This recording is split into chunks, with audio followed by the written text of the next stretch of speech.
I'll be as angry. But all I would say to them is, all I would say to the non-Muslims is, please, don't listen to the media. Don't be so weak. Don't be like a sheep. You just follow the media. The media is controlled by evil hands. And they will program you. They have an objective to change the real picture. So for that reason, I beg you to observe, to ask. That's why there's an Islamic center here. And this center is basically here to convey the message to the non-Muslims and to the Muslims. Because many Muslims don't know Islam. And many non-Muslims, unfortunately, they seem to listen to the media for all information. The media is an evil source.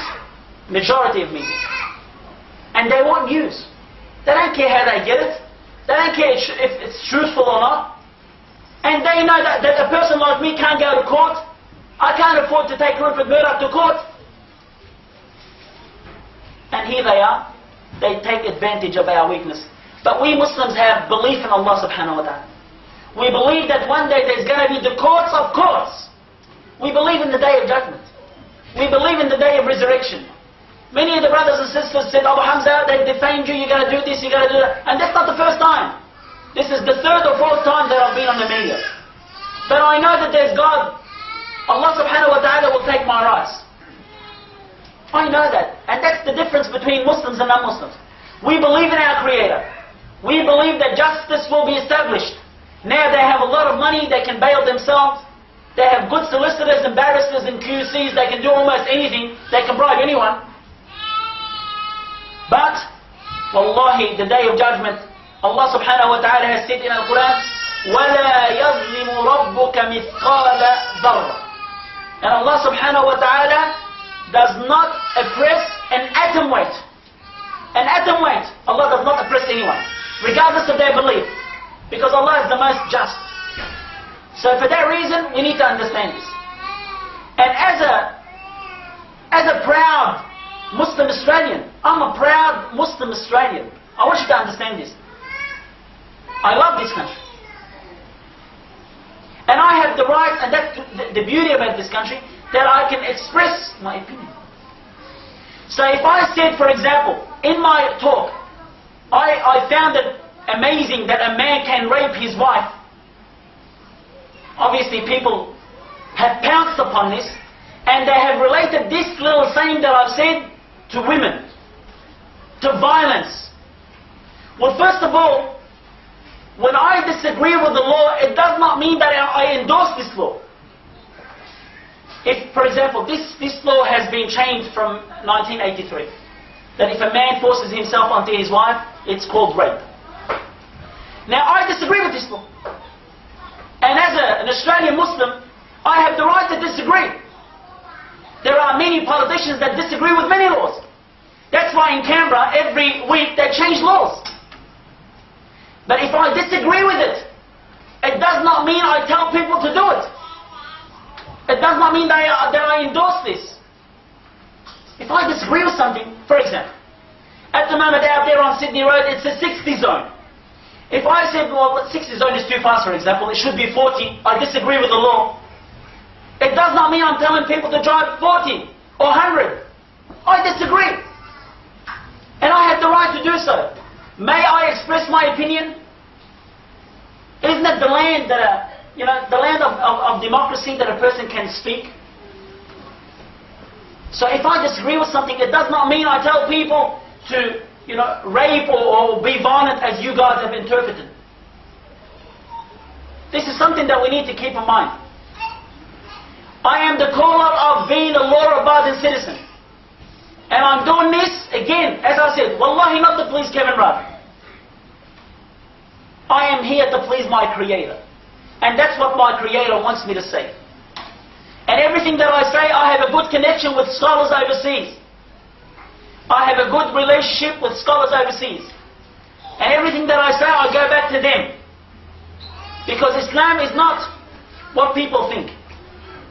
Islam is what God said in the Quran and what Muhammad sallallahu alaihi wasallam has said in the Sunnah. My dear brothers, Islam is not like other religions. At the back of the Quran there is no expiry date. There is no expiry date. This is Islam. We can't force Islam onto you non-Muslims. But we would love that you embrace Islam. Because, wallah, I care about you, non-Muslims. I care about you Australians, regardless of your belief, more than Kevin Rudd. Uqsum billah al-azim. By Allah, I care more about you than the Prime Minister. You might be amazed. Listen, the Australian government makes approximately $3 billion in alcohol tax revenues, according to the 2007-2008 budget outcome review website. Gambling revenue, $4.7 billion the government makes. The government that claims that they care, they don't care. They don't care. Your creator cares. Your maker cares. Whether it's the Australian government or any other government. It doesn't matter who they are. Whomever legalizes gambling, alcohol, prostitution, they don't give a damn about their community. This country is suffering because of these evil substances that they are providing to the people. I swear by Allah, if they give me 10 minutes in Parliament House, all I need to do is shut the casino. Were we human beings before the casino was established? Do you know how many people kill themselves and throw themselves from the Westgate Bridge after they've gambled their lives away? Don't you know how many people, وَالْعِيَاذُ بِاللَّهِ, steal from their wives and their children to support their evil habit? Oh, you might say, you know, they're mature and they're old enough. My dear brothers and sisters, when you are surrounded with temptation, when you are surrounded with so many temptations, it's very hard to keep away from it.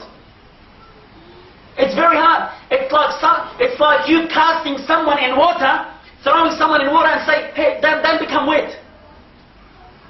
These temptations and these desires, this is something that we need to keep in mind. And in regards of alcohol, it's the biggest killer on our roads. And that's the main reason that people go out there and bash their wives and bash their mothers and sons and daughters. So what I'm talking about, that's the drugs that is so-called legalized.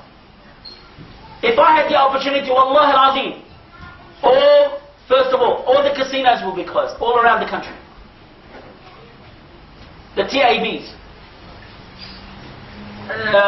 All these evil places, they'll be closed, Wallah al-Azim. Prostitution will be stopped. This is something that we need to keep in mind. And as in regards of alcohol, we'll obviously address the people, we will convey the message to people, the harm of it, the effect of it. This is, you need to understand us Muslims. A Muslim does not look and see people destroying themselves and sits back. Allah has cursed those who disbelieve from the children of Israel, as Allah subhanahu wa ta'ala has said in Al-Quran. لُعِنَ الَّذِينَ كَفَرُوا من بني إسرائيل على لسان داود وعيسى ابن مريم. Allah subhanahu wa ta'ala cursed the disbelievers from the children of Israel on the tongue of Dawood, David, and Jesus, the son of Mary. Why? Because they used to see evil doings. They used to see wicked acts, and they used to sit back and watch it. But as a Muslim, I'm not talking about me, I'm talking about every Muslim, male and female. If they were to see a wrongdoing, they should change it. As the Prophet Muhammad sallallahu alaihi wasallam has said, "Man ra'a minkum munkaran falyughayyirhu biyadihi." Whoever sees a wrongdoing, change it with your hand, change it with power, and that's what the government can, and the police and the authority. If you can't change it with your hand, change it with your tongue. If you're not able to change it with your tongue, change it with your heart. Allah subhanahu wa ta'ala has said in Al-Quran, كنتم خير أمة أخرجت للناس. ليش؟ تأمرون بالمعروف وتنهون عن المنكر وتؤمنون بالله. Allah subhanahu wa ta'ala has said, You are the best of people that have been sent to mankind. Why? There's a reason.